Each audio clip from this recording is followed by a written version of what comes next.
na cream cheese siomai ba ang gusto mo?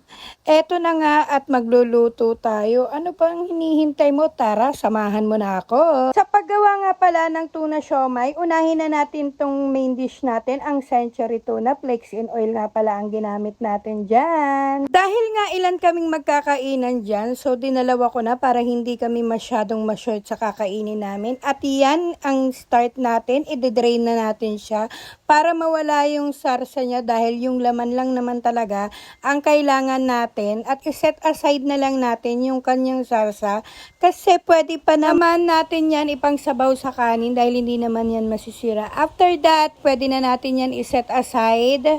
Ihanda at hiwain na natin ang carrots na ating idadagdag sa ating ingredients. Very cute nga lang pala ang kailangan nating carrots dyan. Yun lang naman. After nga nating mahiwa yung carrots, abay hiwain na rin natin ng ating onion leaves. O sino ka dyan, Mare? Meron tayong pa-onion leaves for today. After nga nating hiwain at i-prepare ang ating mga kakailanganin, ayan, halikan at samahan nyo na akong pagsamasamahin ng ating mga ingredients. Unahin na nga nating ilagay sa bowl ang ating century tuna flakes in oil. At syempre, ilalagay na natin ang ating hiniwang carrots. Ilagay na rin natin ang ating hiniwang onion leaves. Syempre, hindi mawawala ang onion powder. Isama na rin natin ang pepper powder at ilagyan na rin natin ng garlic powder. At syempre, hindi mawawala dyan ang cream cheese na magpapasarap sa ating tuna siomai. After nga nating mapagsama-sama ang mga ingredients, syempre hahaluin na natin yan hanggang sa makuha natin yung tamang textures bago natin ilagay yan sa molo wrapper.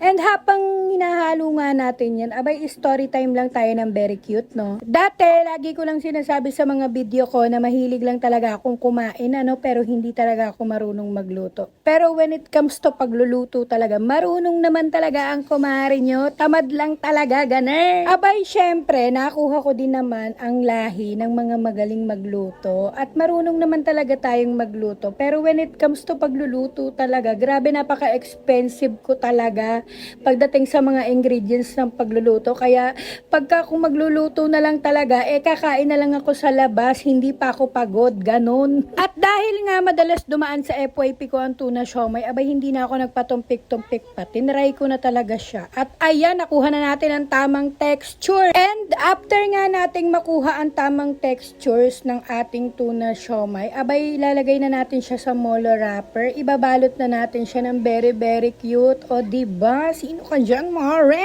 After nga nating maibalot ang ating mga siomai, abay eto na nga ang kinalabasan. Ganyan na siya karami. So ipiprito na natin siya for today's video. At habang nakalublob na nga sa mantika ang ating mga ipipritong siomai, abay ayan, hihintayin lang natin yan mag-brownish. Parang ganito, O diba, brownish na siya. Syempre, ipipride nyo lang talaga siya sa medium heat para hindi naman masunog yung ating molo wrapper dyan. O diba, sino ka dyan, Mare? Grabe, ang sarap. Nakakagutom talaga siya, promise. At habang piniprito nga natin ang ating mga siomai, abay yung iba nating kasama dyan, abay hindi na nakapagpigil. Talaga naman naaamoy nila, kaya hindi na nila mapigilan ng sarili nilang papakin habang piniprito natin ang ating fried siomai. Ganon. Syempre, hindi na nga naman nila mapigilan i-food tasting yan. Gawa nga ng madalang naman talaga nila akong makitang magluto. At kung minsan sa labas talaga ako kumakain.